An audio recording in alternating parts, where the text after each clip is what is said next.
सुहेल अफरीदी खैबर पख्तूनख्वा के नए वजीर आला मुंतखब। तहरीक इंसाफ की हिमायत याफ्ता आज़ाद उम्मीदवार को 90 वोट मिले। नौ मुंतखब वजीर आला ने कहा, मेहनत करके यहाँ पहुंचा, पर्ची पर वजीर आला नहीं बना। मेरे नाम के साथ जरदारी शरीफ भुट्टो नहीं है। मेरे खिलाफ मुहिम चली, इलेक्शन में मसरूफियत के बायस जवाब नहीं दे सका। एहतजाजी सियासत का चैंपियन हूँ, मेरे पास खोने को कुछ नहीं। बानी की रिहाई के लिए भरपूर कोशिश करूंगा।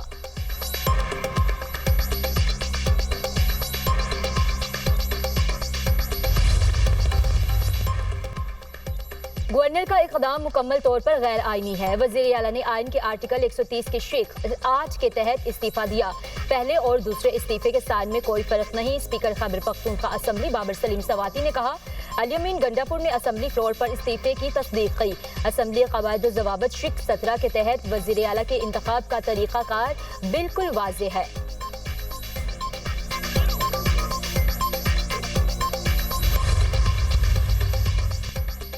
वज़ीर आला के इस्तीफे के मंजूरी के बगैर दूसरे वज़ीर आला का इंतखाब गैर आईनी है। इस्तीफा मंजूर होने के बाद काबीना से डी नोटिफाई होगा। अपोजिशन ने वज़ीर आला के इंतखाब के अमल का बायकॉट कर दिया। अपोजिशन लीडर डॉक्टर इबादुल्ला ने कहा, आइन में इस्तीफा मंजूर करने का एक तरीक़ाकार मौजूद है। हम इस गैर आईनी अमल का हिस्सा नहीं बनना चाहते।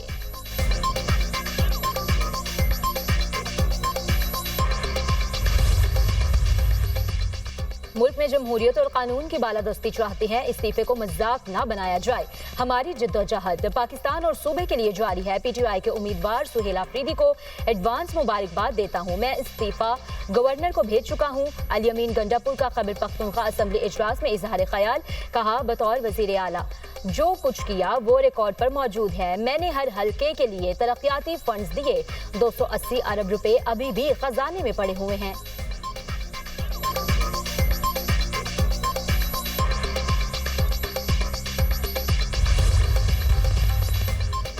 अमरीकी सदर डोनाल्ड ट्रंप इसराइल पहुंच गए। नेतन्याहू ने इस्तकबाल किया। अमरीकी सदर यरगमालियों से मुलाकातें और इसराइली पार्लियामेंट से खिताब करेंगे।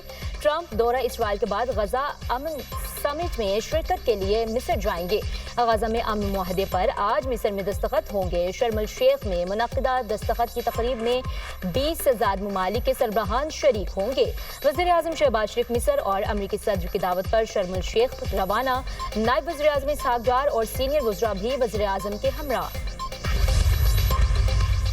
गाजा जंग बंदी मुआहदे के तहत फलस्तीनी और इसराइली यरगमालियों की रिहाई। पहले मरहले में 7 इसराइली यरगमाली इसराइली सिक्योरिटी फोर्सेस के हवाले। हमास आज 20 जिंदा इसराइली यरगमालियों को रेड क्रॉस के जरिए इसराइली सिक्योरिटी फोर्सेस के हवाले करेगी। इसराइली जेलों से भी फलस्तीनी कैदियों की रिहाई का सिलसिला जारी।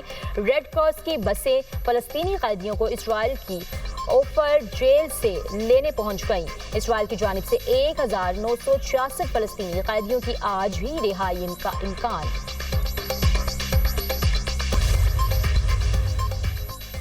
पाक अफगान जंग का इल्म है, अमरीका वापसी पर मामले को देखूंगा। अमरीकी सदर ट्रंप की दौरा इसराइल पर तैयारी में मीडिया से गुफ्तगू, कहा, जंगे खत्म कराने में माहिर हूँ, एक और जंग के खात्मे की कोशिश करूंगा। पाकिस्तान और भारत की जंग टैरिफ की मदद से रोकी थी। दोनों ममालिक से कहा, लड़ाई नहीं तजारत को अहमियत दें। अफगान तालिबान के बिलाश्तियाल हमले पर अफवाज पाकिस्तान का भरपूर वार। 200 से ज्यादा अफगान तालिबान और खारजी दहशतगर्द हलाक, बड़ी तादाद में जख्मी हो गए। अफगान तालिबान के खिलाफ मुअस्सर कार्रवाइयों में पाक फौज के 23 जवान शहीद और 29 जख्मी हुए। पाक अफगान सरहद पर अफगान तालिबान और भारतीय हिमायत याफ्ता दहशतगर्दों ने हमला किया। पाकिस्तानी अफवाज का फौरी और फैसलाकुन रद्द अमल दुश्मन पसपा हो गया। अफगान तालिबान और हिमायती खारजियों को भारी जानी नुकसान पहुंचा। पाकिस्तानी अफवाज ने दुश्मन के 21 मकामात पर आर्जी कब्जा किया।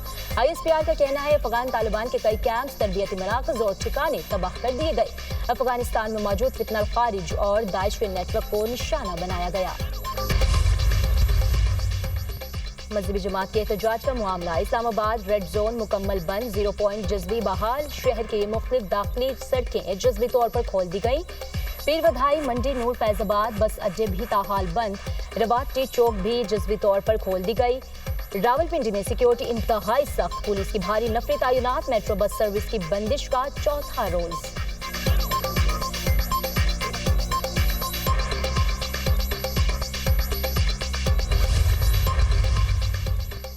امیر بالاج قتل کیس میں بڑی پیش رفت، لاہور کی سیشن کورٹ نے عقیل عرف گوگی بٹ کو عبوری ضمانت خارج کر دی۔ عدالت نے گوگی بٹ کی آج تک عبوری ضمانت منظور کر رکھی تھی۔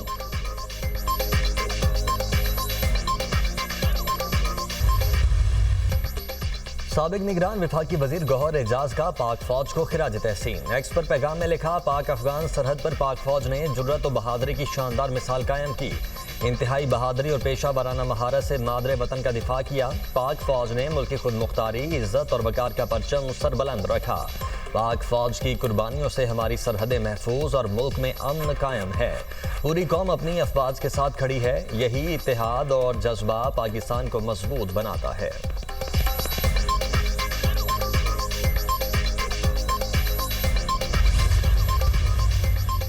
مذہبی جماعت کے احتجاج کا معاملہ، اسلام آباد ریڈ زون مکمل بند، 0 پوائنٹ جزوی بحال، شہر کی مختلف داخلی سڑکیں جزوی طور پر کھول دی گئیں، پیر ودھائی، منڈی، نور، فیض آباد بس اڈے بھی تاحال بند، رواد ٹی چوک بھی جزوی طور پر کھول دی گئی۔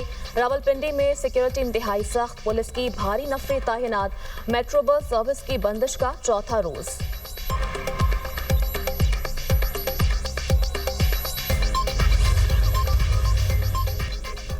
وزیر خزانہ محمد اورنگزیب IMF اور ورلڈ بینک کے سالانہ اجلاسوں میں شرکت کے لیے امریکہ پہنچ گئے۔ ورلڈ اکنامک فورم کے زیر اہتمام 2 اہم ایونٹس میں شریک ہوں گے۔ وزیر خزانہ IMF، ورلڈ بینک، IFC کے اعلیٰ حکام سے ملاقاتیں کریں گے۔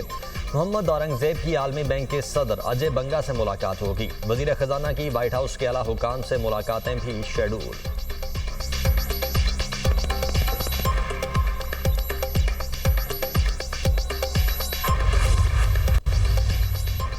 غزہ سے اسرائیلی یرغمالیوں کی رہائی آج شروع ہوگی، تمام تیاریاں مکمل۔ اسرائیلی مغویوں کو رہائی ملتے ہی فلسطینی قیدیوں کو رہا کر دیا جائے گا۔ عرب میڈیا کے مطابق حماس کی جانب سے 20 زندہ یرغمالیوں کو رہا کیا جائے گا۔ تمام یرغمالیوں کی لاشیں آج واپس نہیں ملیں گی۔ لاشوں کی تلاش کے لیے ایک بین الاقوامی ادارہ قائم کیا جائے گا۔ ترجمان اسرائیل حکومت۔ ادھر غزہ میں ملبے سے مزید 124 لاشیں برآمد۔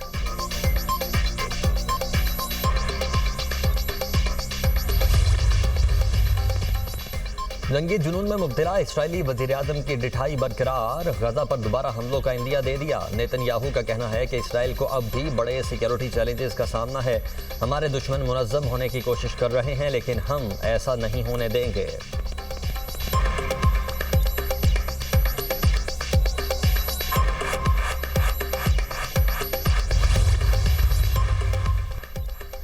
جنگ بندی کے بعد غزہ شہر میں ملبہ ہٹانے کا عمل شروع کر دیا گیا۔